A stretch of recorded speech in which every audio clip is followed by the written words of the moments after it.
8 hair serums make this countdown, including the one I'd actually buy. But choosing the wrong texture can leave fine hair flat or rough ends unchanged. Choose by hair texture, application step, and finish. Number 8. Scene Magic Serum. If added fragrance ruins an otherwise good routine, I'd start with this lightweight option. Its fragrance-free formula targets frizz, shine, and heat styling routines without making scent part of the experience.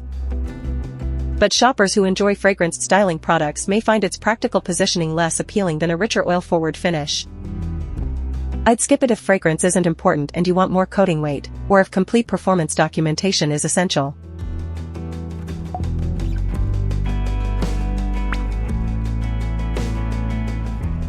Number 7. Oribe Power Drops Damage Repair Booster. Already happy with your conditioner or styling cream? I'd consider this when you want to customize that routine instead of replacing it. The ultra-light booster mixes into conditioner, cream, or oil, so it becomes part of a product you already apply. But that extra setup makes it less convenient than a serum you can smooth directly through your hair. I'd skip it if you want one bottle, one application step, and no mixing before styling.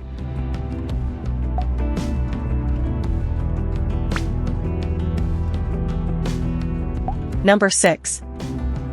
Kérastase Initialiste Advanced Scalp-and-Hair Serum.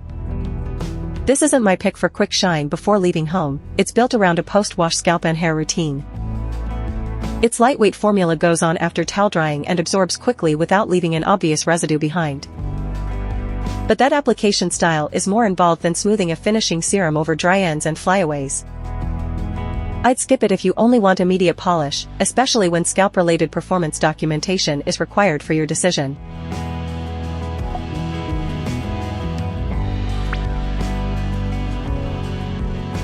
Number 5. Virtue the Perfect Ending Split End Serum. Picture your ends looking rough between trims while the rest of your hair still behaves. I'd pick this targeted finisher. The lightweight leave-in smooths the appearance of dry, uneven ends without turning the routine into an all-over coating step. But its narrow focus makes it less useful when frizz, flyaways, or overall shine matter more than the ends. I'd skip it if you need documented heat protection details or one serum for your entire hairstyle.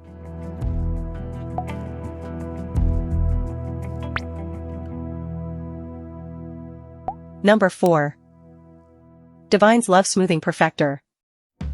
For frequent blow-drying or heat styling, I'd shortlist this before a serum designed only for dry hair finishing. Its defining role is supporting a heat styling routine, which makes the use case clearer than a generic shine product. But there's no specific protection limit or detailed application guidance here, so careful shoppers may want more certainty. I'd skip it if choosing a heat product requires documented temperature guidance and precise directions before purchase.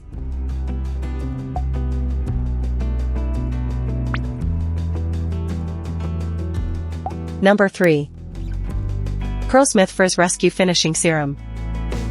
Here the appeal is straightforward. I'd compare it when curly hair needs a dedicated finishing step rather than a general-purpose serum.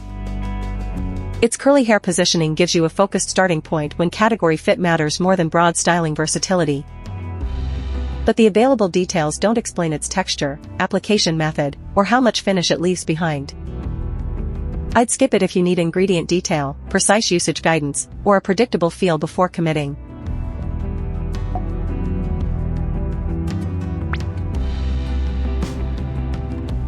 Number 2. Rōz Milk Hair Serum.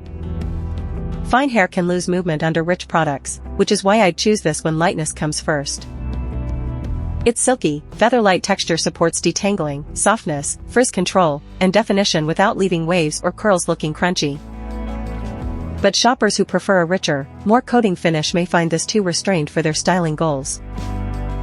I'd skip it if you need documented heat protection, defined hold information, or complete ingredient details before choosing.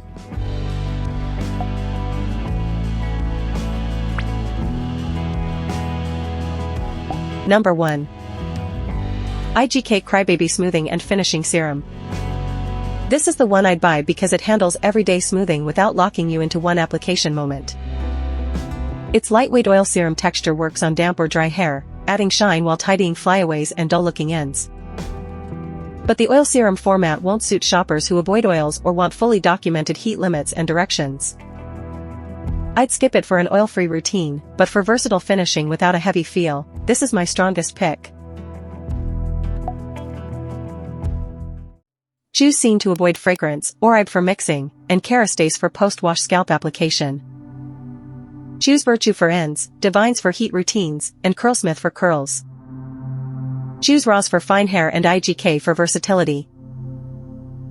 Before buying, confirm where it goes, whether it needs mixing, and whether the finish matches your hair. Prices and formulas change, so check before you buy. I'd choose IGK for the broadest routine, then switch to Rōz for fine hair or Scene when fragrance matters. Links are in the description. Shelf care. The edit your shelf actually needs. Subscribe for the next routine,